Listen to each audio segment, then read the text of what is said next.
te exaltamos.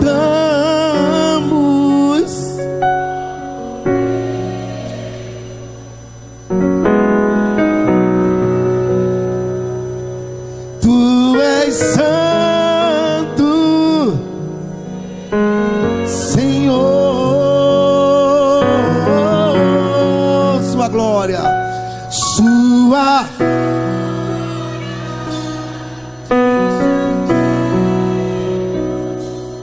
minha vida por inteiro se completa ao ver tua paz. Quem pode adorar? Quem pode levantar as mãos aos céus, adorar ao Cordeiro nessa noite? Te adoramos, ó Altíssimo, te exaltamos, ó Cordeiro. Tu és digno, tu és santo, Senhor.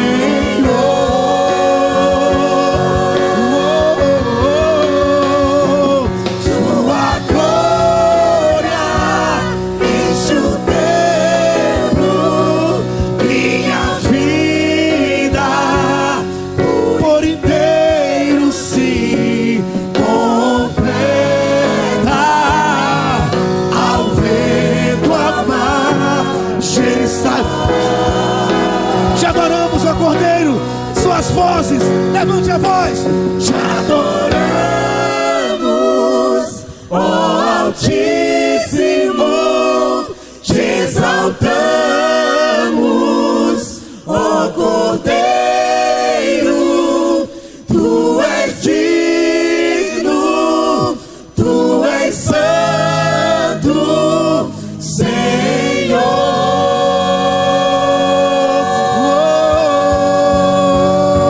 Sua glória enche o templo. Aleluia. Minha vida por inteiro se completa ao ver tua majestade. Ao ver tua majestade, ao ver tua majestade,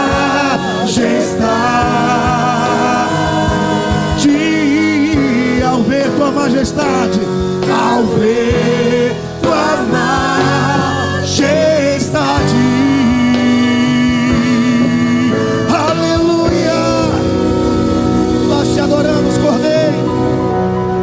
Te adoramos, o Altíssimo. Aqueles que trouxeram a sua Bíblia, fica de pé. Pega ela nas suas mãos, abra comigo. No livro de Ruth. No livro de Ruth, eu não posso perder tempo. Sei que vocês tinham mais alguma coisa para cantar, mas o momento pede que a gente já entre já. Aleluia. Aleluia. Livro de Ruth, capítulo de número 1.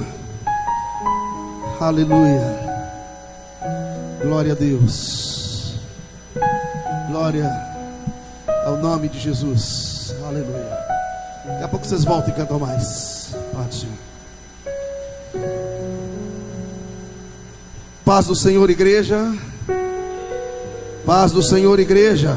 Amém. É muito bom poder estar com os irmãos nessa noite. Eu sou um dos pastores que eu não faço questão de fechar a igreja nos dias de carnavais. Não que os demais pastores estejam errados por assim fazerem, por irem para retiros, nada disso. A gente não é radical a ponto de achar que quem vai para retiro está errado, ou quem fecha a igreja por algum motivo. Não. Mas eu sou uma das pessoas que faz questão de verdade, de domingo, de sexta-feira, estar na igreja com os irmãos, porque há muito tempo atrás, nos dias de domingo, hoje, há 19 anos atrás, exatamente nesse momento, Eu estava em cima de um trio elétrico no carnaval, cantando no percurso Barra Ondina. E todos os anos, quando não é sexta, é domingo, eu estou pregando ou aqui ou em alguma outra igreja por esse Brasil afora. E eu sempre me lembro e me faz ver o quanto Deus é bom. Amém? Quanto Deus é bom. Há anos atrás eu estava em cima do trio elétrico do Olodum, fazendo o percurso Barra Ondina, cantando. E hoje, para a glória e honra de Jesus e pela graça dele, estou aqui em cima do altar do Deus Todo-Poderoso para transmitir-lhe o recado de Deus. Todos acharam o livro de Ruth? Versículo 1. Eu vou dizendo os versículos para vocês, ok? Nos dias em que os juízes governavam, houve uma fome na terra, pelo que o homem de Belém de Judá saiu a peregrinar no país de Moabe, ele, sua mulher e os seus 2 filhos. Verso 3, aliás, continua 2. Chamava-se este homem Elimeleque, a sua mulher Noemi. Os seus 2 filhos se chamavam Malom e Quilion. Eles eram efrateu de Belém de Judá. Tendo entrado no país de Moabe, ficaram ali. Verso 3. Diz: morreu Elimeleque, marido de Noemi. Ficou ela com quem? Com seus 2 filhos, os quais se casaram com mulheres moabitas. Uma dessas se chamava Ofra e a outra Ruth. E moraram ali quase quanto tempo? 10 anos. Morreram também os 2, Malom e Quilion, ficando assim a mulher desamparada de seus 2 filhos e do seu marido. Então se levantou ela com as suas noras para voltar do país de Moabe, enquanto nessa terra tinha ouvido que o Senhor havia visitado o seu povo e dado para eles pão, pelo que saíram do lugar onde estavam, e com ela as 2 noras, indo elas caminhando para voltarem para a terra de Judá.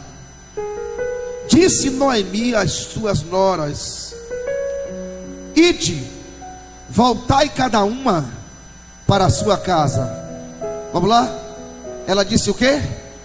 Ide, voltai cada uma para a sua casa, a casa de sua mãe.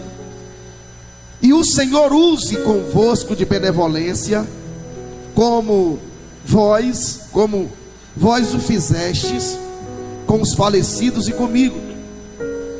O Senhor vos dê que acheis descanso, cada uma na casa do seu marido.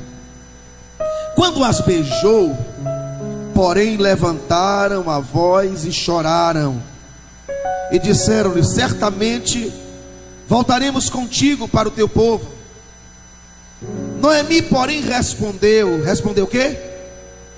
Respondeu o quê? Voltai, minhas filhas, por que vocês vão comigo?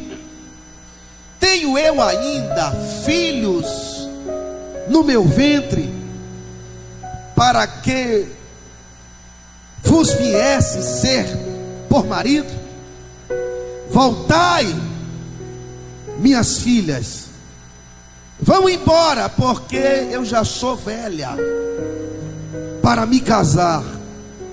E ainda se eu dissesse, eu tenho esperança, ainda esta noite tivesse um marido, e ainda viesse a ter filhos, porventura os esperarias até que viesse ser grande? Esperareis, pois, eles sem tomar de marido? Não, minhas filhas, porque mais amargo me é a mim do que a vocês mesma, porque o Senhor me afligiu. Mas elas levantaram a voz novamente e choraram muito. Orfa beijou a sua sogra, mas Ruth se apegou a ela. E esta disse: eis que a tua cunhada voltou para a sua gente, para os seus deuses. Volta também tu após a tua cunhada. Mas Ruth disse: não insistas para que eu te deixe, ou que eu volte e deixe de te seguir, porque onde tu fores, eu também irei. Onde pousares, eu também. O teu povo também será o meu, e o teu Deus será o meu Deus. No lugar em que morreres, eu morrerei ali e serei enterrada. O Senhor faça de mim e outro tanto, que somente a morte me separará de ti. Amém? Pode sentar-se.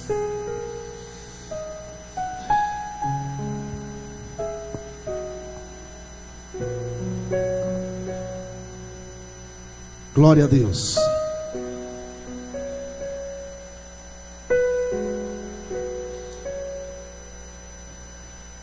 Meus queridos e amados irmãos em Cristo,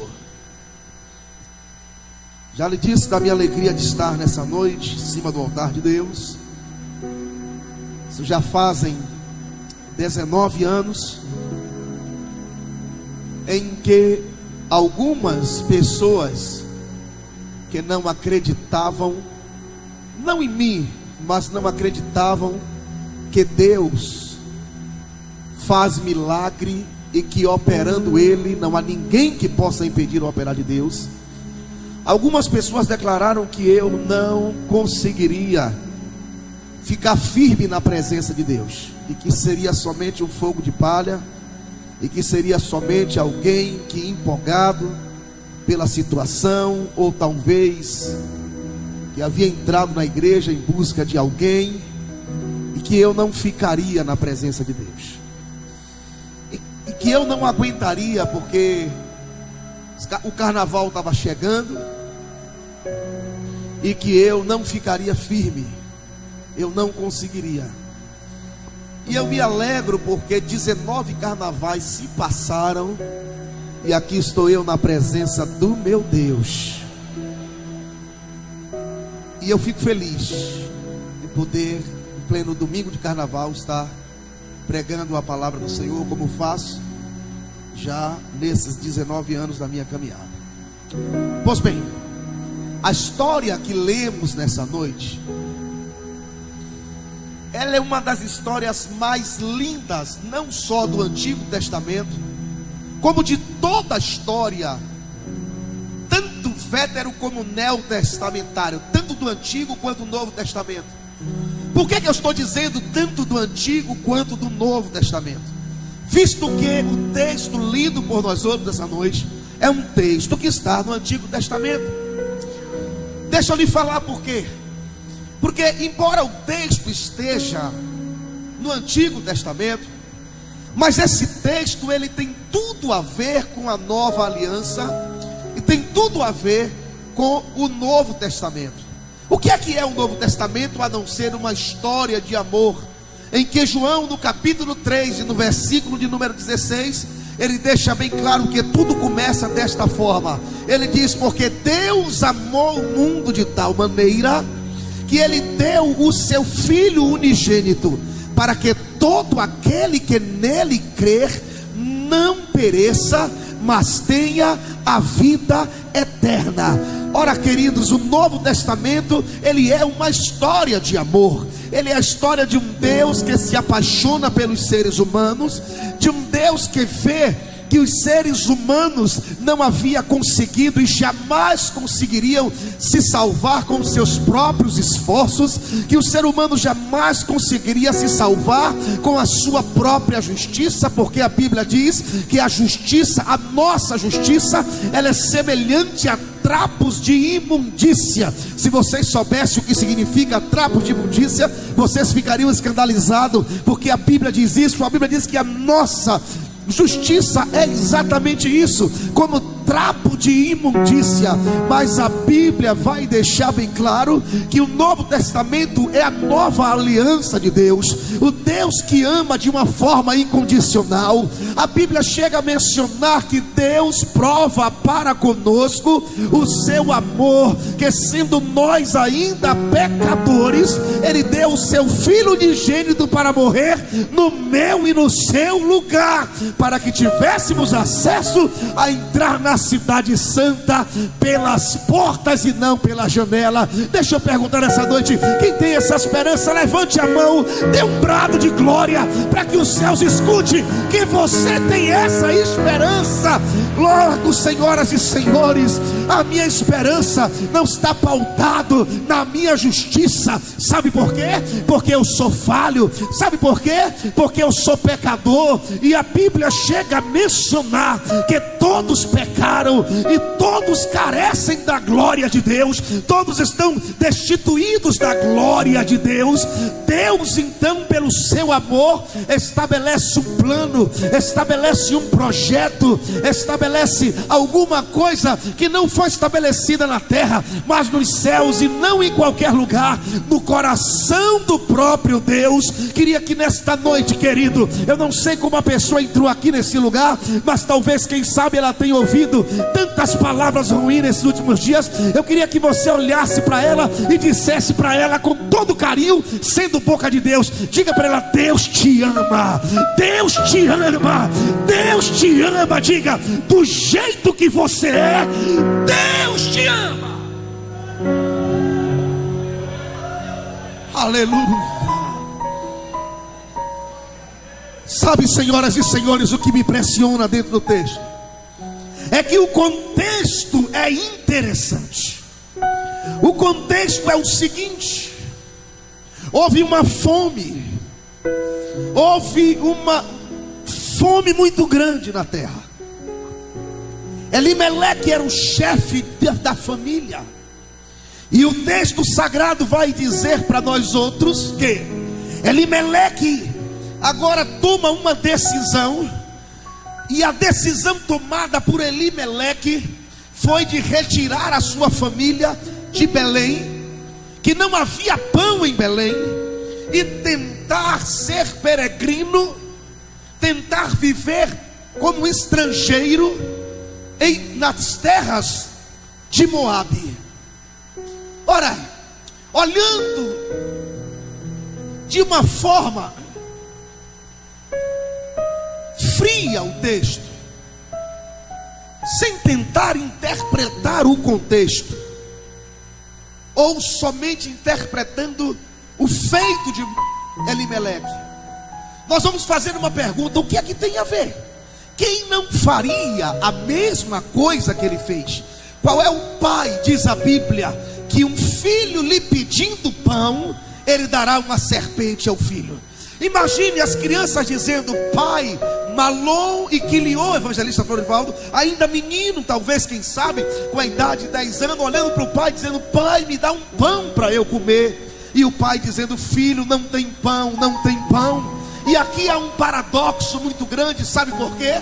Porque eles estavam vivendo em Belém, e a palavra Belém significa casa de pão. Ou seja, houve um momento na história que faltou pão na casa de pão. E o que é casa de pão a não ser padaria? Eles moravam numa cidade chamada Belém. Isso te faz lembrar alguma coisa? Jesus nasceu aonde? Jesus nasceu em Belém. Por que Jesus nasceu em Belém e não nasceu em outra cidade? Jamais Jesus poderia nascer em outra cidade, a não ser na cidade de Belém. Por que o senhor está dizendo isso, pastor Fernando? Deixa eu lhe explicar. Porque Jesus não disse eu sou o biscoito, não. Ele não disse eu sou a bolacha, não. Ele não disse isso. Ele disse eu sou o pão vivo que desceu do céu. Pão nasce na padaria. Olha para aqui então, meus queridos. Deixa eu ensinar aos mais novos, que os mais velhos já conhecem. Existe um ditado popular que muitas vezes muitos de nós já falamos ou ouvimos os nossos antigos falarem. Quando alguém está enfrentando uma situação difícil e alguém pergunta como vai fulano, alguém diz: fulano está comendo o pão que o diabo amassou. É uma forma de dizer que vai tudo mal com a vida de fulano, mas todavia também é uma forma de inverter as coisas, de dizer que Satanás pisou na cabeça de Jesus. Mas eu venho nessa noite desmentir esse negócio e dizer que ninguém está comendo pão que o diabo amassou, porque o diabo não amassou pão nenhum. Foi o pão que amassou a cabeça do diabo ali na cruz. É bem verdade que Satanás mordeu o calcanhar, mas o pão esbagaçou a cabeça da serpente. Portanto, o diabo não amassou pão nenhum. Diga comigo, foi o pão. Diga comigo, diga, foi o pão que amassou. E diga aí que amassará a cabeça de Satanás.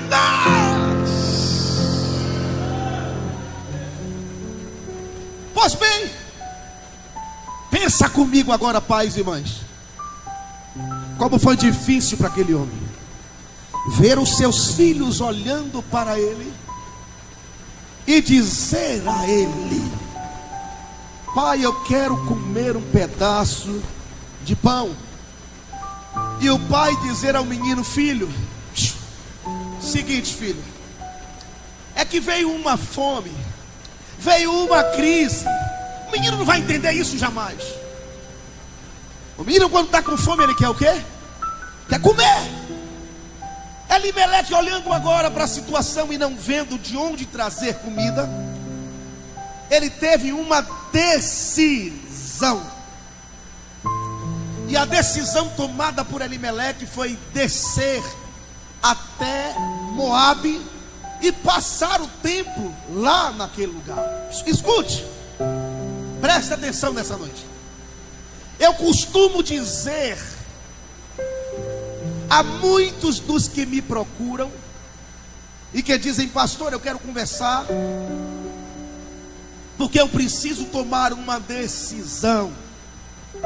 No tempo em que pastor, as pessoas procuravam um pastor para poder trazer, não dizer o que você tem que fazer, mas para poder trazer um conselho à luz da palavra de Deus, e você então fazer a sua decisão. O problema é que as pessoas já não procuram mais, e elas terminam tomando as suas próprias decisões. Não que seja guru, não estou falando de guru, mas estou falando de alguém que Deus levantou como autoridade espiritual sobre a sua vida, como aconselhador, como alguém que está para lhe trazer conselhos da parte do Senhor. Pois bem, Elimeleque também a ninguém consulta, e ele pega a sua família e vai. Mas por que Elimeleque estava indo? Porque ele tinha um problema, não tinha pão. E olha o que eu vou lhe dizer essa noite: todas as vezes que a gente se move, ou entenda isso, nós tomamos uma decisão pautada em cima de um problema, nós temos a tendência a tomar a decisão errada. Todas as vezes que a gente é movido pelo sentimentalismo, todas as vezes que nós somos movidos por um problema e temos que tomar a decisão imediata por causa do problema, temos a tendência a tomar a decisão errada. E foi o que Elimeleque fez. Elimeleque então toma a decisão de pegar a sua família e descer até Moabe. Olha, senhoras e senhores, Elimeleque precisava observar algumas coisas, mas no momento em que nós estamos guiados, escuta isso nessa noite, no momento em que o sentimento toma conta da nossa vida, seja ele qual for o sentimento, medo, angústia, pavor, seja sentimento, seja qual for o sentimento, obrigado meu filho, Deus te abençoe, qual for o sentimento, quando nós tomamos uma atitude motivada por esse sentimento, o que é que acontece? Quem tomou a atitude não foi eu, mas o sentimento é quem tomou a atitude por mim. Escuta aqui, isso é coisa antiga que eu estou lhe dizendo, e além de ser algo antigo, é algo também científico. Escute, primeiro eu quero lhe dizer por que antigo. A Bíblia diz que quando a serpente veio até Eva para fazer usufruir daquilo que Deus havia dito que ela não usufruísse, porque já havia uma ordem, a Bíblia diz que ela sim fez. Primeiro porque a Bíblia diz primeiro porque a fruta era desejável aos olhos, ou seja, ela desejava, ela deixou que o desejo tomasse conta da vida dela. Então ela desejava, então quem tomou aquilo foi o desejo, ou seja, Eva se torna simplesmente alguém que fica sentado na plateia, vendo que o seu sentimento seja protagonista da sua história, que mova. Existem pessoas que são guiadas por um sentimento, e a tendência dessas pessoas é errarem bastante. É científico porque a Bíblia diz o seguinte, presta atenção como o sentimento tem poder sobre a vida da gente. A Bíblia diz que se te mostrares frouxo no dia da angústia, a tua força será o quê? Pequena. Perceba como o sentimento, ela tem o poder de dominar a vida do ser humano, de guiar o ser humano, de conduzir o ser humano a fazer muitas vezes aquilo que ele não quer fazer. Paulo vai deixar isso tão claro para nós, querido, quando ele diz o seguinte: não sou eu quem está fazendo isso, mas é o pecado que habita em mim. Foi um momento da história em que o pecado conduzia Paulo. Paulo abre a sua boca e diz o seguinte: o bem que eu sei que eu tenho que fazer, eu não consigo fazer.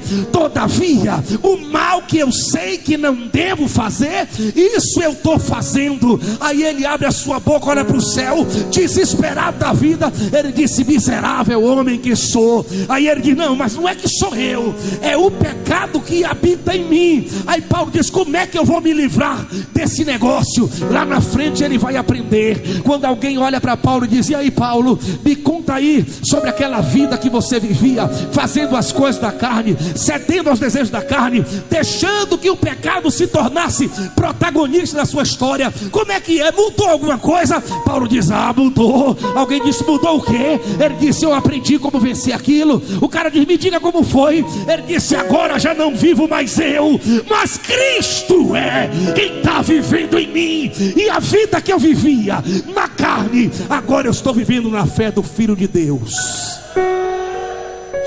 Se tornou, querido, aprende isso nessa noite. A gente precisa aprender essas coisas. É fácil? Não, mas é algo que através do exercício contínuo a gente termina vencendo essas coisas. Quem entendeu nessa noite? Pois bem, Elimeleque pega os seus filhos, sua esposa, e diz: vamos procurar, nega, um lugar que a gente possa se alimentar e alimentar nossos filhos. Lá vai eles. Elimeleque vai para Moabe. Escute. Logo Moabe, ele se esqueceu. Aliás, escuta aqui, ele não se esqueceu não. O sentimento fez com que ele não atentasse para algumas verdades. Quais verdades? Primeiro, a Bíblia Sagrada diz, e aqui foi o próprio Deus quem disse, que os moabitas seriam um povo maldito, e que o povo de Israel, em nenhuma das ocasiões, nenhuma hipótese, deveriam se associar ao povo de Moabe. Deus disse mais: os moabitas foram muito duros com vocês. Quando vocês precisaram deles para passar na trajetória saindo do Egito para ir até Canaã, eles foram muito cruel com vocês. Então eu não quero que vocês se liguem a eles, não quero que vocês se aproximem deles. Os moabitas ficarão impedidos para sempre de entrar na congregação. Por quê? Porque eles foram muito duros com vocês. Porque eles não levaram em conta que apesar de tudo vocês eram parentes. Quem era Moabe? Moabe era um dos filhos de Ló, filho do incesto entre Ló e a sua filha, a mais velha. Nasceu-lhes 2 filhos das 2 meninas, um chamado Moabe e o outro chamado Amon. Diga comigo, Moabe e Amon, que eram os moabitas e os amonitas. Sem atentar para esta verdade, em busca de vida, Elimeleque desceu e foi para Moabe. Olha para aqui. O que é que representa Moabe? O sentimento dizia para Elimeleque, sabe o que? Lugar onde você pode viver com a tua família e comer pão. Era isso que o sentimento dizia. Lugar onde você vai arrebentar. Deus é contigo. Você vai chegar lá. Você vai alimentar os seus filhos. Você vai se alimentar. Era isso que representava Moabe. Era isso que o sentimento dizia para Elimeleque, que representava Moabe. Mas o que era que representava Moabe diante dos olhos de Deus? Era o quê? Diga comigo, era o quê? Diga maldição. Diga comigo, desobediência. Moabe era o lugar que representava desobediência e maldição, ao passo que Belém representava o lugar da bênção, o lugar do pão, o lugar da obediência. Existem momentos em nossas vidas que nós temos que tomar uma decisão na nossa vida entre obedecer a Deus e desobedecer a Ele. Às vezes, olhe para aqui, querido, obedecer é muito mais difícil. Nem sempre obedecer significa viver uma vida folgada. Nem sempre obedecer significa viver uma vida regalada. Muitas vezes o lugar da obediência é o lugar de dores, é um lugar onde o coração fica angustiado, é um lugar onde a gente fica muitas vezes amargurado. Sabe por quê? Porque a nossa carne não quer obedecer, a nossa carne não quer ser quebrada, a nossa carne não quer padecer e nem passar necessidade. É verdade, Belém é casa de pão, não tem pão, olhe para aqui, não tem por enquanto, mas pode ter certeza, Deus entrará com providência, Deus levantará e trará pão, comida, alimento para o seu povo. Mais cedo ou mais tarde, olha para que tem mais. E enquanto não tiver pão, eu quero profetizar, Deus vai trazer maná, codornize, vai fazer milagre, vai multiplicar azeite, vai fazer alguma coisa. Mas Davi disse: eu fui velho, hoje eu sou moço, mas nunca vi um justo desamparado, nem a sua descendência. Amém, digaro. O xarabadarabas ricantonomanakas. Eu venho nessa noite dizer a você, da parte de Deus, que às vezes as coisas é totalmente contrária. Pão tem em Moabe, em Belém não tem pão. Mas deixa eu lhe dizer, Deus te quer aonde não tem pão, porque aonde não tem é que Ele fará um milagre na minha e na sua vida. Belém e Moabe tem pão. O que é que representa? Esforço humano. O que é que representa? Representa atitude humana. Mas eu quero dizer que Belém representa milagre de Deus. E eu venho nessa noite dizer: te prepara, tem milagre de Deus para a tua vida. Vai ter milagre. Não saia de Belém. Ei, cantoromanas, não saia de Belém. Está doendo? Fique em Belém. Está chorando? Permaneça em Belém. Está doendo? Fica em Belém. Deus está tratando a sua alma.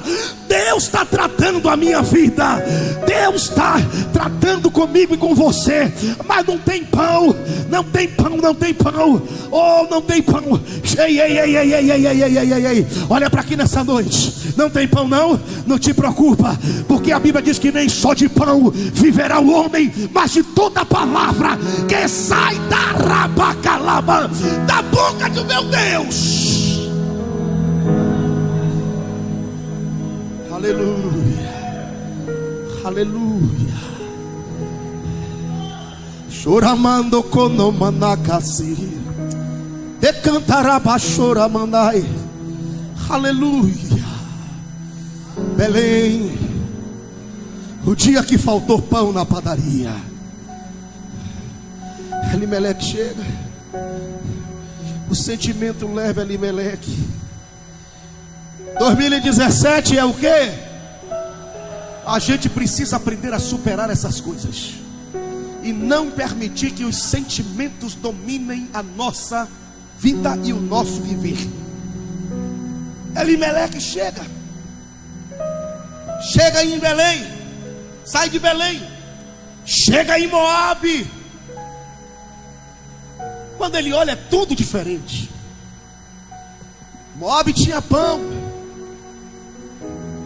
Moabe tinha água, Moabe tinha comida. Agora ele podia ver os filhinhos deles comendo pão, saciando a fome. Mas Moabe não representava o lugar que Deus tinha para a vida daquela família. E aí o texto sagrado vai dizer para mim e para você que o camarada chega em Moabe. A Bíblia não menciona nenhuma ação. Olha para que eu estou dizendo. Nenhuma ação de Elimeleque nessa cidade. A Bíblia diz que ao pisar nesta cidade, eu não sei se coração parou, se ele deu infarto do miocárdio, se ele deu AVC. Eu só sei que o cara morreu. Morreu.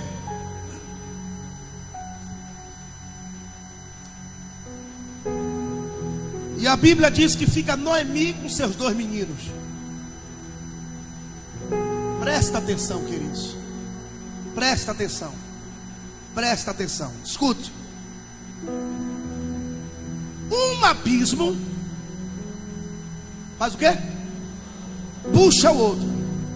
O cara saiu de Belém dizendo: não, eu vou passar só uma temporada lá. Depois eu volto, quando as coisas melhorarem a gente volta. O cabra não esperou nada. Não fez igual os nordestinos. Tem nordestino que é osso duro. Diz que só deixa o meu cariri no último pau de arara. Já viu? O camarada diz que enquanto a vaquinha tiver no couro, no osso, com um cinto e um chocalho pendurado no pescoço, ele diz: eu vou ficando por aqui. Esse camarada não, a fome bateu e disse: vamos embora. Mas foi embora para onde? Para um lugar que Deus não tinha para ele. Para o lugar onde Deus disse: não vá. Peraí, deixa eu bulir com você. Diga comigo, se Deus mandar eu ir, diga eu vou. Diga, se Ele disser não vá, diga eu não vou. O problema é que a gente não quer ir aonde Deus manda, mas queremos ir aonde Deus mandou não ir. Esse é o problema da gente. É ou não é? Um monte de Elimeleques somos nós. E aí o preço, porque escute aqui, duas coisas o texto está me mostrando. Ei, olhe para aqui. Aliás, três. Primeiro, o desespero de alguém, de um homem que toma atitude motivada pelo desespero. Segundo, o texto está me mostrando, sabe o que? A atitude tomada por esse homem. E terceiro, o texto me mostra o que? O preço a ser pago por esse homem. Porque a gente pensa, tem a tendência a pensar que se vivermos da forma que Deus não quer para que a gente viva, que a gente não vai pagar o preço. Temos a tendência, porque no princípio não paga, vai tudo bem, vamos caminhando, Deus não mandou um raio de lá para cá, opa, Deus está falando para voltar. Ei, tem coisa que já está escrito na palavra dele, ele não vai mandar raio nenhum, já está escrito. Que às vezes a gente quer fazer com Deus umas provas maluca. Se o Senhor mandar um raio aqui, não impeça que eu não deixe que eu vá e tal, não deixe que eu faça. Às vezes Deus até faz, às vezes Deus faz, e às vezes Ele não faz nada. Tem dia que a gente fala assim, Deus, aí Deus conhece o coração da gente. Deus, eu quero que o Senhor fale comigo nessa noite. Eu estou precisando ouvir a tua voz. Quando a gente é humilde com Deus, aí Deus aí diz, não diz nada, fica quietinho. Quando chega na noite, que você entra na casa de Deus, aí Deus começa a falar. Aí o coração se alegra, porque olhe para aqui. E eu vou lhe dizer uma coisa, nem sempre Deus fala da forma que a gente quer que Ele fale. Mas pode ter certeza que Deus jamais vai falar de uma forma que o nosso ego seja alimentado. Muito pelo contrário, Ele vai dizer, você não presta, varão.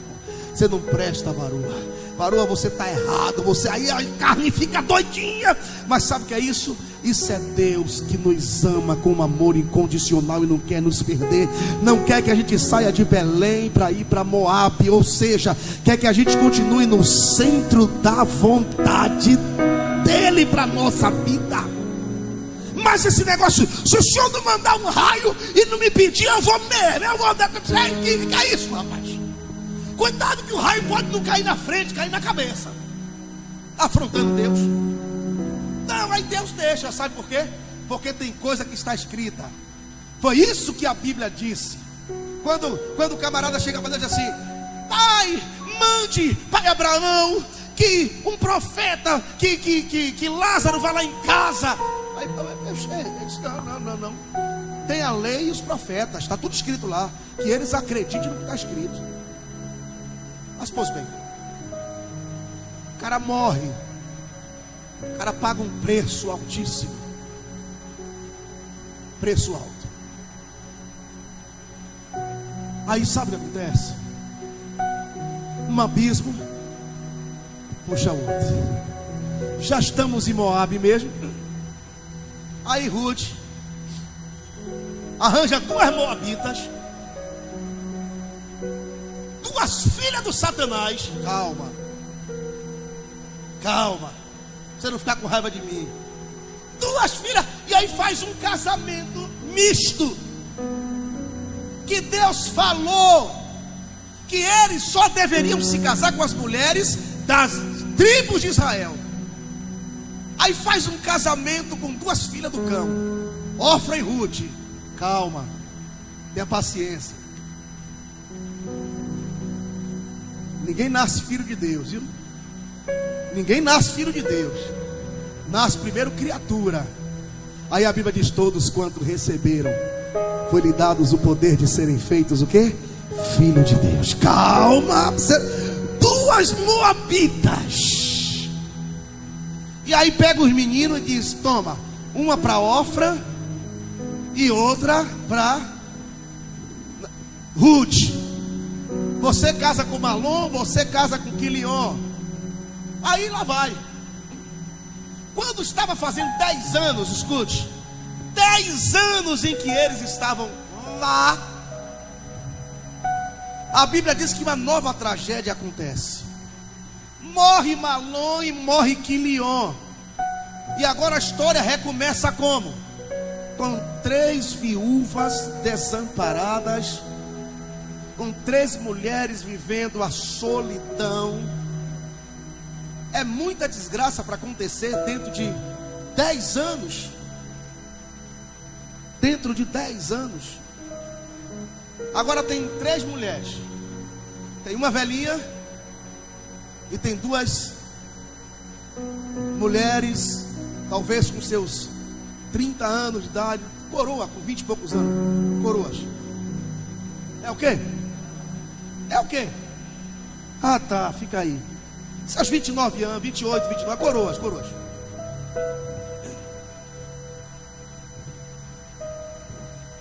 Ruth olha, e Ruth percebe o seguinte, e é aqui que eu quero que vocês atentem para isso. É aqui que eu quero que vocês atentem.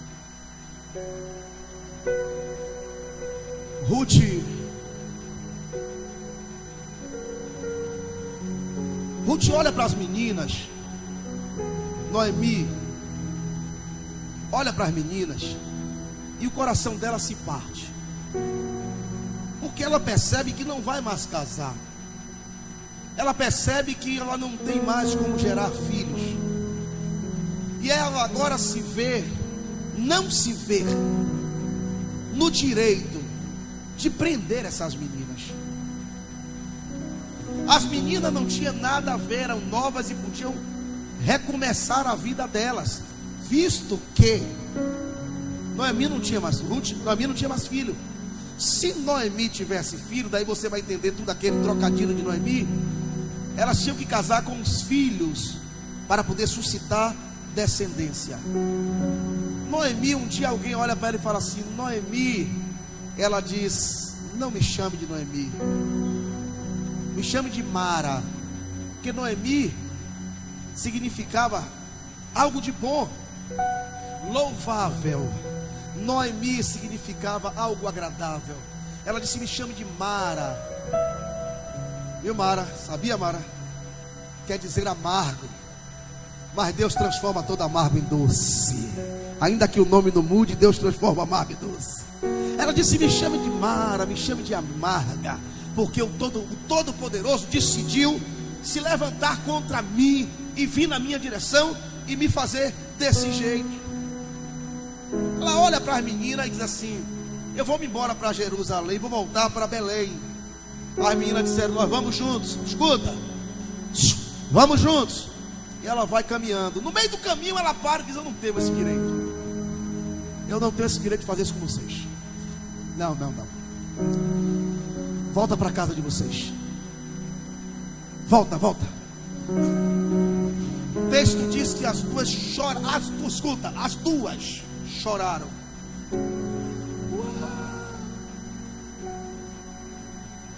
Ela disse: volta para os pais de vocês. Vão refazer a vida de vocês. As meninas disseram: não, nós vamos com vocês. No meio do caminho ela para de novo e diz: é melhor vocês voltarem para casa.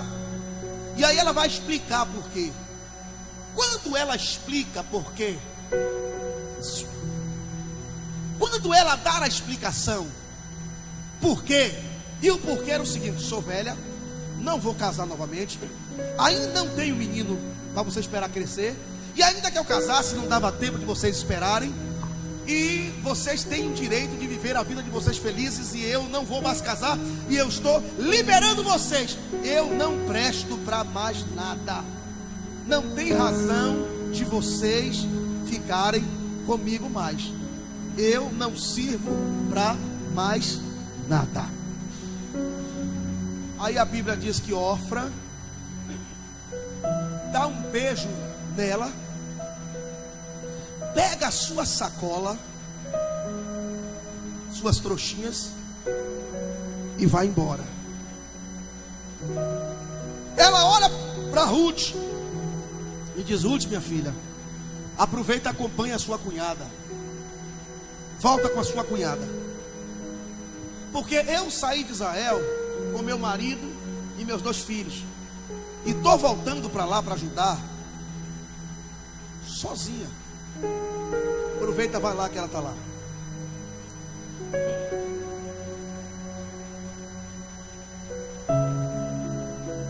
Posso dizer a vocês uma coisa que está no meu coração? Posso falar? Eu aprendi uma coisa ao longo desses meus anos que eu tenho dentro do Evangelho. Eu aprendi que, presta atenção comigo, como é que é o povo. O que eu aprendi vocês vão me dizer. Ofra está chegando em casa, depois de talvez uns 8 anos de casada, não sei, 7, 8, 5 anos, não sei. Está chegando em casa, está vendo em casa, e alguém olha para ela e diz: está fazendo o que aqui? Você é mulher casada, tem que ficar lá, né? Aí ela diz: não, meu marido morreu. Mas seu marido morreu? Mas por que você abandonou sua sogra? Qual era a resposta? Responde para mim. E você abandonou sua sogra por quê? Qual era a resposta dela? Me responde aí. Ela vai dizer: não, eu não abandonei minha sogra não. Como é que você não abandonou ele daqui? Qual era a resposta? Ela me mandou embora. Sempre assim. Sabe, queridos, escute aqui nessa noite. Isso aqui eu aprendi. Eu aprendi que a gente sempre vai dar uma desculpa. Sempre a gente vai dar uma desculpa. E eu quero dizer a você que decisões decidem destinos. Diga comigo isso. Decisões decidem. Todos, vamos lá, galeria, todo mundo, vamos lá. Atenção, galeria. Decisões decidem destinos.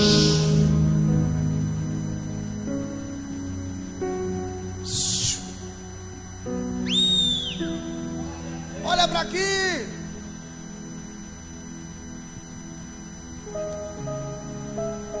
Ela não mentiu. Ela falou a verdade. Mas quem foi que disse que toda proposta tem que ser aceita? Quem foi que disse que toda proposta tem que ser aceitada? Olha para aqui. Um dia Deus fez uma proposta com a nação de Israel. A proposta foi essa: vão, eu mandarei um anjo, mas eu não vou no meio de vocês. Aí o que é que a Bíblia diz? Diz que Moisés olhou para Deus e disse: se o Senhor não for, eu não vou. Foi uma forma de dizer: eu não aceito esta proposta. Ei, peraí, pastor, mas foi Deus que falou. É, eu sei, mas você só esqueceu de uma coisa. A Bíblia diz que Deus prova os nossos corações. Está escrito. Está escrito. A decisão tomada por Moisés decidiu o destino dele e de todo aquele povo. Não vou. Olhe para aqui. Decisões decidem destino. Um dia Abraão subiu no cume do monte com Ló e disse: decida agora, meu filho. Se tu fores para a direita, eu vou para a esquerda. Se para a esquerda tu fores, eu irei para a direita. Mas nós vamos nos apartar agora, porque está tendo briga entre os meus pastores e entre os seus pastores. E aí não pode ter briga entre nós dois. Aí o que é que acontece? Ló olhou para as campinas e decidiu ir para as campinas.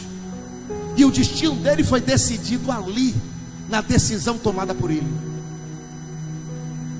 Se chegando na campina, alguém perguntasse: ué, se afastou de Abraão? Ló ia dizer o quê? Ele o quê? Se afastou, mandou embora. Eu decidi. Ai, se não tem um cabra bom igual a Pedro. Se Pedro não toma decisão. Jesus um dia olhou para os 12 discípulos, a multidão foi embora de Jesus. A multidão foi embora. Jesus olhou para os 12 e disse: se vocês quiserem ir, pode ir embora também. Pedro olhou para Jesus e disse: vou nada. Para onde é que eu irei, se só tu tens palavra de vida eterna? Ele não aceitou, rapaz. Entende isso nessa noite? Decisões decidem destinos.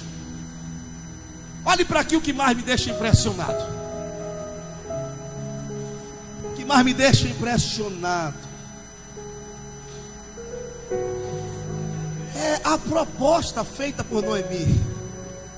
Noemi estava tão amarga que ela disse: volte para os seus pais, volte para as suas casas. E ela abre a boca e diz: sabe o que? Volte para os seus deuses. Meu Deus, meu Deus. Você sabe o que é isso, cara? Voltar para o pai, para os pais, às vezes até funciona, cara. Voltar para casa às vezes funciona, mas voltar para os deuses. Ruth não aceitou a proposta. Ela disse: aproveita, minha filha, vai lá, vai junto com a tua cunhada. Ruth olha para ela e diz assim: de maneira nenhuma eu te deixarei. Aleluia. Onde tu fores eu irei, onde pousares pousarei. Teu povo é o meu povo. E ela abre a boca e diz o quê? Teu Deus é o meu Deus.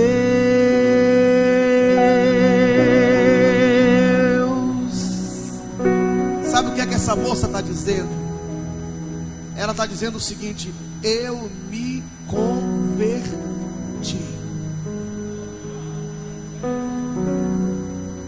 Eu não só casei com judeu, eu me converti ao Deus de vocês. Sabe o que é lindo na história? É que Deus é tão tremendo e poderoso que Ele é capaz de, das tragédias desta vida, tirar alguma coisa bonita, para que a gente possa olhar e dizer que só o Senhor é Deus. De uma história tão triste como essa, olha para aqui nessa noite e você vai entender o que eu vou lhe dizer. Existem coisas que estão profetizadas, mas que necessariamente elas não precisam se cumprir na minha vida. Não entendi, vai entender agora.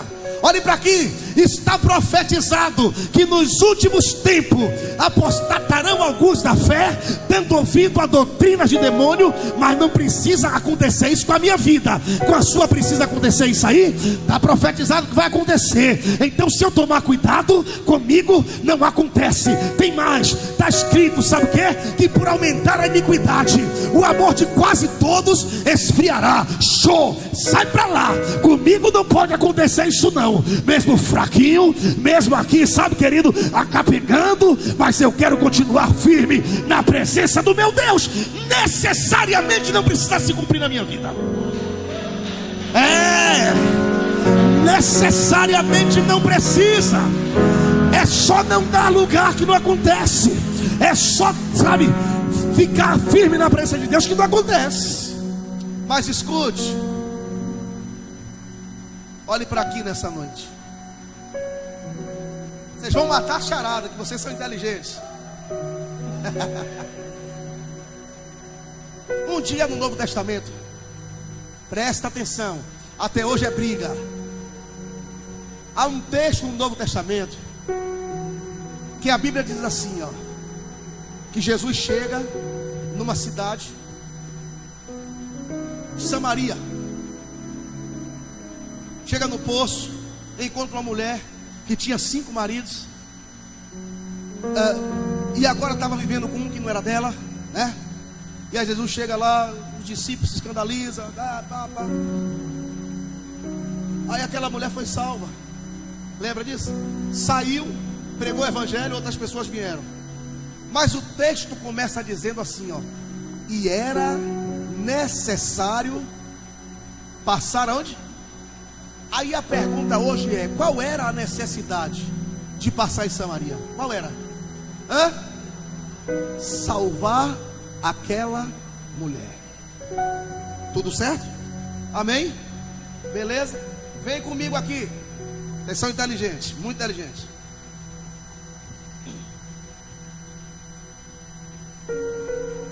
Uma folha não cai no chão sem o consentimento de quem? Presta atenção. Deus, Ele tem ou detém o controle de toda a história. Sim ou não? Sim.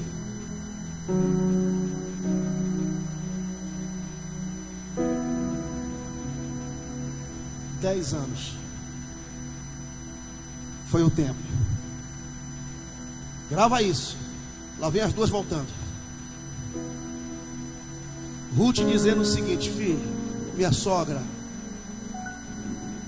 eu sei que você não tem mais utilidade nenhuma,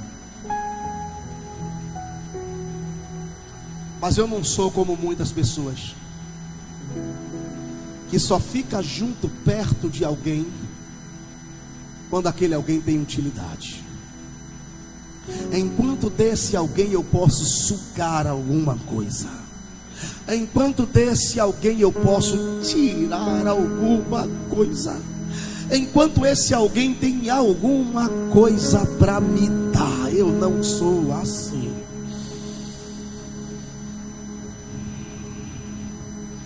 Eu sei que você não presta para mais nada.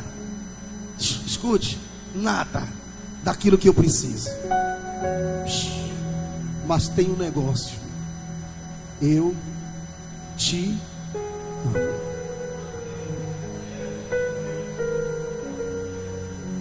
Eu decidi te amar do jeito que você é. Escute, escute. Nós somos assim, rapaz. Quando a mulher já não é mais aquilo que a gente quer, a gente deixa de amar e separa. Quando o marido já não é mais aquilo tudo que ele era lá atrás. Eu vi um cara falando esses dias.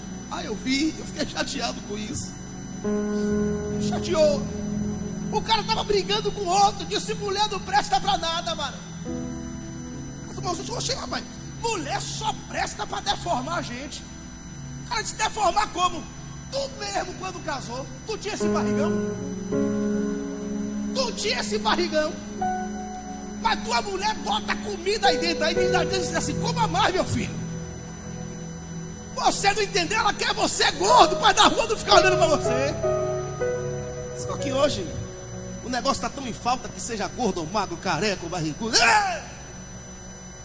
Mas o que é que eu quero te dizer com isso? O que eu quero dizer a vocês é o seguinte: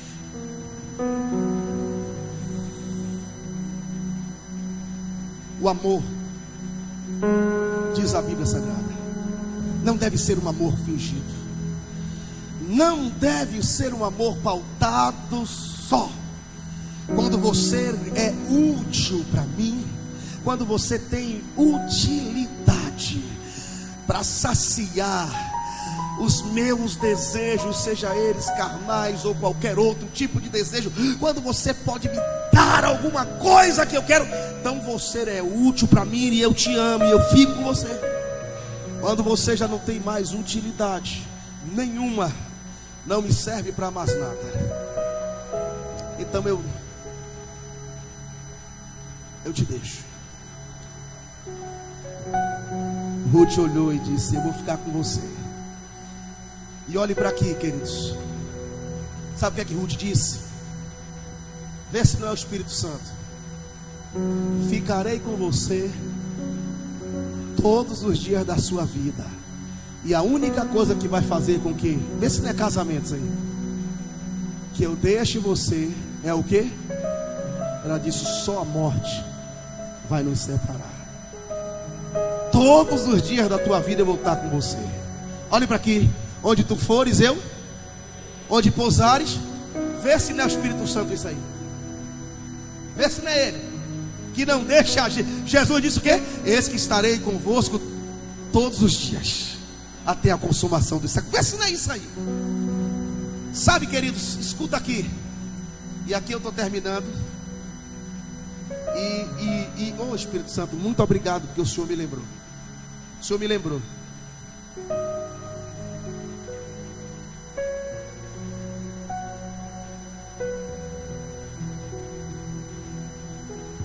Quando Ruth chegou lá, a Moabita, que ela chegou lá,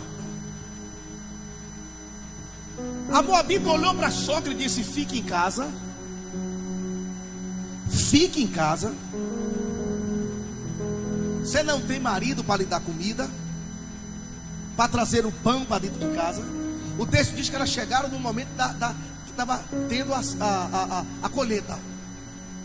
Eu vou trabalhar para trazer alimento para a senhora. Fique em casa.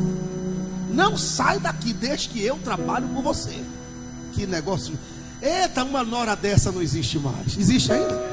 Oh Jesus. Meu Deus. Fique em casa. Deixa que eu vou. Eu vou trabalhar pela senhora. Olhe para aqui. Decisões decidem.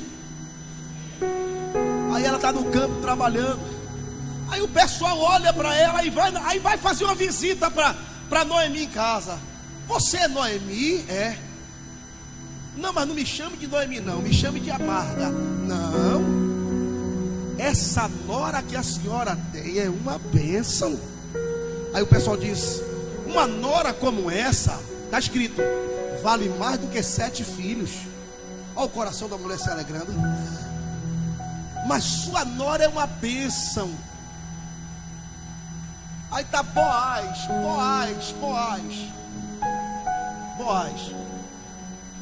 Parente de Noemi. Vê essa mulher trabalhando no campo. Diz: que morena bonita é essa? Que black bonita é essa? Olhou e fez assim, ó. Disse: deixa cair um negócio aqui no chão para ela colher, para ela. Deixa. O cara se afeiçoou por ela. Tomou ela por mulher, casou com ela. Boaz, riquíssimo. Riquíssimo. Boaz então tem um filho com ela. Um filho. A história é linda demais, mas você vai entender a beleza maior dessa história. Aí o filho que Boaz gera com ela, sabe como é o nome do filho? Obed. Como é o nome? Aí Obed vai e tem um outro filho. Sabe como é o nome do filho de Obed? Jessé. Aí Jessé vai e tem mais um filho. Sabe como é o nome do filho de Jessé? Davi. Aí Davi vai gerar Salomão, Roboão, Jeroboão, e lá vai. E aí vai chegar em José. E José vai gerar quem? Não gera Jesus, não, era Maria que gera Jesus. Está vigiando não, né?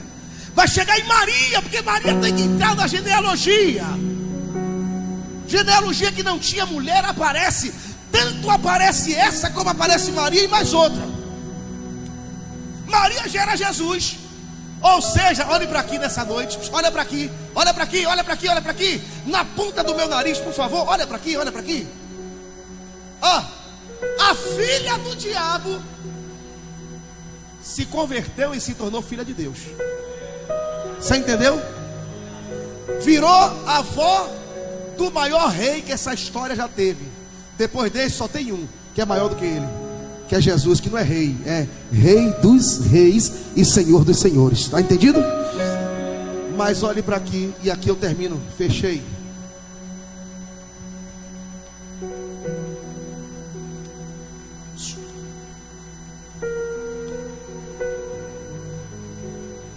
Eu lhe disse que Deus é tão tremendo que Ele é capaz das tragédias desta vida tirar alguma. Por isso que não se desespere. Nas tragédias desta vida, não tome decisão precipitada, porque a minha avó, que deve ter aprendido com a avó dela também, me ensinou que todo aquele que é apressado, ele come cru. É uma forma de dizer que quem quer as coisas rápida demais tem a tendência a não pegar aquilo que é melhor. Por isso não se desespere, não se precipite. Não saia de Belém porque faltou pão em Belém. Aguarde um pouquinho. Belém é padaria, e padaria com certeza mais cedo ou mais tarde, hein, Anderson? O padeiro vai acordar cedinho e vai dizer: olha, tem pão aqui, tem pão. Chegou pão, tem pão, tá quentinho o pão. Pode ter certeza que vai acontecer isso. Não se desespere. Mas eu quero lhe dizer uma coisa: como uma folha não cai do chão se não tiver o consentimento do meu Deus. Eu quero lhe dizer uma coisa nessa noite: estava tudo traçado pelo meu Deus. O que é que estava traçado? Que um homem tomaria uma decisão errada e iria para Moabe. Lá ele morreria, os 2 filhos morreriam, mas ia ser uma tragédia. Mas dessa tragédia Deus ia fazer suscitar algo tremendo. Deus ia fazer com que uma moabita se convertesse verdadeiramente, faz de verdade ao Deus Todo-Poderoso e ao Deus de Israel, e que dela fosse escrita uma história linda como essa. Deus ia colocar no coração dessa menina um amor que só vem de Deus, é um amor vindo de fato da parte de Deus, e ela se converteria. E quando ela chegasse em Jerusalém, ninguém, mas ninguém, a Bíblia não diz, ninguém se levantou contra ela para dizer: você é moabita. Sabe por quê? Porque ela se converteu de verdade. As pessoas viam a transformação na vida dela, a ponto de abrir a boca e dizer: ela é melhor do que 7 filhos, é melhor do que Balom, é melhor do que Quilion, é melhor do que Elimeleque, ela é melhor do que tudo isso. Sabe por quê? Porque a Bíblia diz que Deus faz nova todas as coisas. Deus tem poder de transformar todas as coisas em fazer uma filha do diabo se tornar uma filha de Deus. Agora eu quero lhe dizer por quê? Por que que Elimeleque foi para lá? Por que que Elimeleque decidiu? Olhe para aqui, meu irmão. Tinha tantos outros lugares para Elimeleque ir, ou não tinha? Por que que ele decidiu ir para onde? Para Moabe. Por quê? Sabe por quê? Porque Deus estava de olho numa menina desde pequenininha lá em Moabe. Deus olhava para ela e via que ela é diferente das demais. Minha avózinha dizia que o espinho, quando tem que furar, traz a ponta desde pequena. Deus olhava e dizia: ela é diferente. Eu vou providenciar o encontro dela comigo e comigo com ela, para que ela possa de fato ter acesso à palavra de Deus, e muito mais do que isso, também ter acesso ao Deus da palavra. Eu mesmo promoverei a conversão da vida desta menina, ainda que tenha que morrer 1 ou 2 ou 3, mas eu vou converter essa menina, porque eu tenho um projeto dela. Ela vai fazer parte da minha família. Ela vai fazer parte da minha família. Ela vai fazer parte da minha família. Esse Deus é tremendo. Como a necessidade dele de passar por Samaria era salvar aquela mulher do poço de Jacó, a necessidade de Deus de fazer Elimeleque ir para lá não era necessidade de Elimeleque, era de Deus de salvar uma menina chamada Ruth e ter um livro que seria escrito com a história da vida desta moça. Olha para aqui, povo de Deus, e eu termino lhe dizendo o seguinte: o meu Deus, Ele tem a história na palma das suas mãos. O meu Deus, nada passa despercebido ou desapercebido, como alguns dizem, diante de Deus. Ele tem o controle de tudo. Mas olhe para aqui, não é porque uma coisa está profetizada que tem que se cumprir na minha vida. Cabe a mim olhar e dizer: isso aqui não precisa se cumprir na minha vida. Eu vou tomar uma posição para que não cumpra. Porque eu vou dizer uma coisa, querido: quem não quer o que Deus quer, tenha certeza de uma coisa: há de ser o que Deus quiser. Porque operando Deus, ninguém impedirá. Ninguém. Sou tudo aquilo que dizes que sou. Louvor, sobe aqui. Uma promessa sobre mim, coroado com glória, e todos os meus dias estão em ti.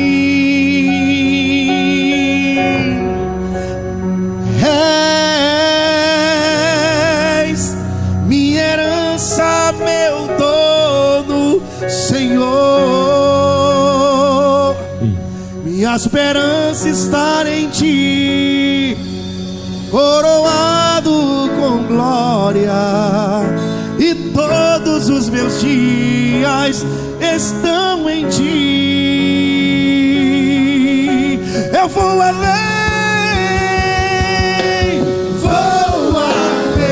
fica de pé. Natural, ei, mas que os meus sonhos eu conquistarei. Vou além, com sobrenatural, e mais que os meus sonhos eu conquistarei. Escute, eu preciso de alguém do meu lado, exatamente como Ruth. Você precisa? Você precisa de alguém como Ruth e não como Ofra. Quem é Ofra? Ofra é aquela que só está com a gente quando da gente pode tirar alguma coisa. Não, eu não estou falando, escute, às vezes é até coisa boa. Eu não estou falando tirar dinheiro.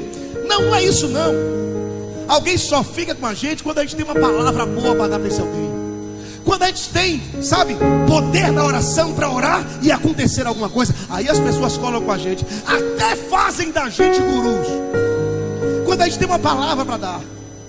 Mas quando a gente não tem mais, quando a gente, agora não é mais eu que tenho nada para dar para alguém, agora é hora de você retribuir aquilo que lhe foi dado. Aí as pessoas, ó, vão embora. Sabe por quê? Porque nós somos uma geração, eu acho que vocês ainda não entenderam. Hoje eu quero que a minha igreja entenda isso. Nós somos uma geração famintas. Nós somos uma geração que, enquanto tem pasto verdejante, eu quero comer. Comer. Mas a gente precisa ser como a ovelha do Salmo 23. Sabe o que o texto diz? Presta atenção. O que é que a ovelha faz? Esqueça Salmo 23. O que é que a ovelha faz em pasto verdejante? Hã? É ou não é? Enquanto tiver pasto verdejante, ela faz o quê? Mas quem tem o Senhor como pastor, a Bíblia diz o quê? Nada faltará. E o que é que faz no pasto verdejante? Faz o quê? Está escrito o quê? Deita para quê? Para descansar. Sabe o que é isso? Estou saciado. Somos uma geração de insaciados. Pessoas insaciadas. Você entendeu isso? Deus me dá tanto, tanto, tanto, que eu sou capaz de descansar como ovelha num pasto verdejante. Alguém está olhando e dizendo: você é bobo, rapaz, come. E eu digo: nada, ele já me saciou. Ele já me saciou. Porque ovelha, olhe para aqui, ovelha, enquanto não termina com o pasto todinho, ela não se aquieta. É assim ou não é, João? Enquanto estiver verdejante, e olha para aqui, e quando o pasto não está mais verdejante, a ovelha não tem mais o que comer, porque pasto verdejante é comida de ovelha. Já bode não, come cacto, come pedaço de pau, come tudo. Ovelha só come em pasto verdejante. Mas a ovelha que tem Jesus como Senhor, ela sabe o que ela faz? Ela descansa. Sabe o que é isso? Saciada. Você é uma ovelha saciada? Ou é uma ovelha faminta? É por isso que quando alguém outro dia disse para mim: como é que você despede o seu povo cedo às vezes? E você diz assim: se quiserem visitar outra igreja, podem ir visitar, ter comunhão com os irmãos. Outra igreja, ainda digo assim: outra igreja não, outra congregação, para ter comunhão com os irmãos de outra denominação. Como é que você faz isso? Você não tem medo não? Eu digo não. Por quê? Porque eu digo, sabe o que? Uma ovelha farta, ela pisa em favo de mel. Mas para uma ovelha faminta, todo amargo é doce. Eu conheço vocês, e mais do que conhecer vocês, eu conheço o alimento que eu tenho dado para vocês. E sei que vocês são maduros. Vão lá, vai com um coador na mão, vai coar o que presta vai trazer para dentro, e o que não presta joga fora. Mas vocês vão e vão voltar novamente, porque vocês são ovelhas que descansam em pasto verdejante. Tem palavra de Deus para a vida de vocês, e não tem que ter medo. Não tem que ter medo. Mas eu já decidi. Canta comigo, vamos lá. Ouvir, não ser mais um. Você. Será que a gente pode aumentar o volume? Diga: romper com os meus limites e acreditar que tudo vai mudar. Com toda ousadia, abra sua boca e diga: a olhar o que passou e saber que o melhor ainda está por vir. Agora, só se tiver homens e mulheres ousadas aqui, diga: toma posse do impossível. Diga: eu sei. Me pedi, nada pode me pedir. Diga com ousadia: sou. Eu sou tudo aquilo que dizes. Há uma promessa sobre mim, cordeiro com Cristo, e tu me fazes mais que vencer. Igreja, levante as suas mãos para os céus. Levante as suas mãos para os céus e diga nessa noite: és minha herança, meu dono, Senhor. Minha esperança está em ti, coroado com glória, e todos os meus dias. Só os adoradores, só os adoradores, só os adoradores. Eu vou ali. Canta, canta. Vou além, vou sobretudo, e muito mais que os meus sonhos eu conquistar. Vou além, vou sobretudo, e muito mais que os meus sonhos eu conquistar. Só os adoradores, adore a Ele. Tem adorador aqui nessa noite, adora.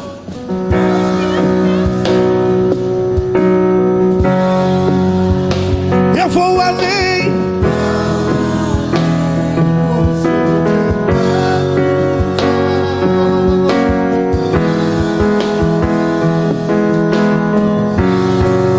Sou tudo aquilo que diz.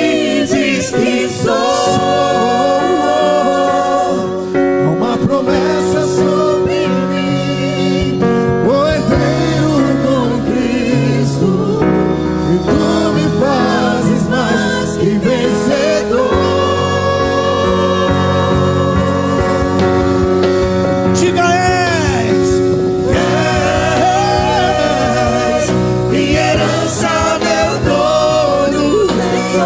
Senhor, Senhor, Senhor, Senhor, minha esperança está em ti, coroado com glória, e tu me fazes filhos que estão em ti. Toda a igreja levante a mão para o céu. Eu vou ler. Diz: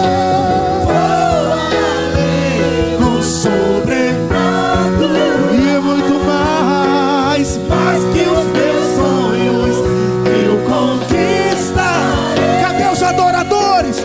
Vou além do sobrenatural, mais que os meus sonhos. Deixa eu ver a baixinha. Deixa eu saber nessa noite. Se você é igual a Ofra, diga glória a Deus. Eu ouvi, foi? Se você é igual a Ofra, diga glória a Deus. Não. Se você é igual a Ruth, levante a sua voz e glorifique. Glorifique. A gente precisa de Ruths. Ei, se você é igual a Ofra, você deu glória a Deus? Meu Deus. Quem é Ofra, pastor Fernando? Ofra é aqueles que só colam com a gente, né? E quando a gente pode dar alguma coisa, quando a gente não tem mais para dar. Porque escute aqui nessa noite: quando eu não tiver mais nada para dar para vocês, por favor, não me abandone não. Mas ainda que eu olhe para você e diga para você, sabe o que? Pode ir, volte para casa, busca outra igreja, procura outro pastor que tem alguma coisa para te dar, porque eu não tenho mais nada para dar. Poxa, seja Ruth na minha vida. Seja Ruth na minha vida. Sabe por quê, queridos? Porque aquilo, escute, aquilo que Ruth falou, não tenho mais nada para te dar. Escute, foi verdade. Foi verdade, ela não tinha mais nada. Mas poderia não ser verdade. Poderia ser coisa só da cabeça dela, sabe? Poderia ser alguma coisa só que ela pensava que não tinha mais nada para dar. E deixa eu lhe dizer uma coisa: o Deus que a gente serve é Deus de milagre. Sabe, se Ele quiser, escuta aqui, você não entende, talvez você não compreendeu. Tem momento que eu talvez não tenha mais nada para lhe dar. Nada. É verdade, cansei. Mas sabe qual é o grande problema? É que a gente esquece talvez os 15 anos, os 10 anos, os 8 anos que Ruth teve para dar. Porque você não vai me dizer: olhe para aqui. Uma coisa você vai ter que entender nessa noite: como foi que Ruth se converteu, evangelista?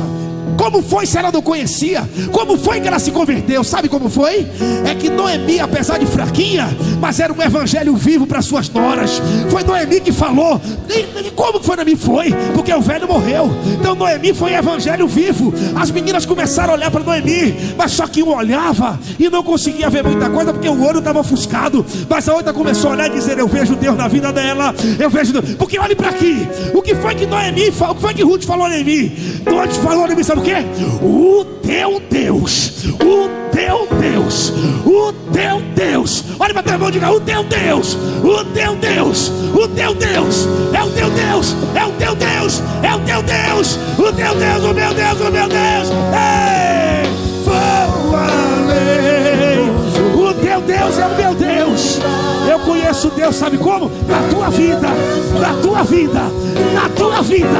As pessoas têm que olhar para você e dizer: o teu Deus, o teu Deus, o teu Deus. Será que alguém pode olhar para você no trabalho e dizer: o teu Deus é o meu Deus? Ou alguém olha para você no trabalho e diz: eu não quero o teu Deus? Na tua faculdade, alguém olha para você e reconhece que o teu Deus é bom? Ou as pessoas olham para você e dizem: eu não quero o Deus dela, porque ela mente. Eu não quero o Deus dela, porque ela faz falcatrua. Eu não quero o Deus dela, porque eu não vejo testemunho na vida. Noemi foi testemunho para aquelas meninas. Pastor Fernando, mas se Noemi foi testemunho, por que as duas não se converteu? se converteram. Vou lhe explicar. E a explicação que eu tenho para te dar é muito simples. Você não vai dizer que Jesus não foi testemunha, e um bom testemunha. No entanto, somente um na cruz se converteu.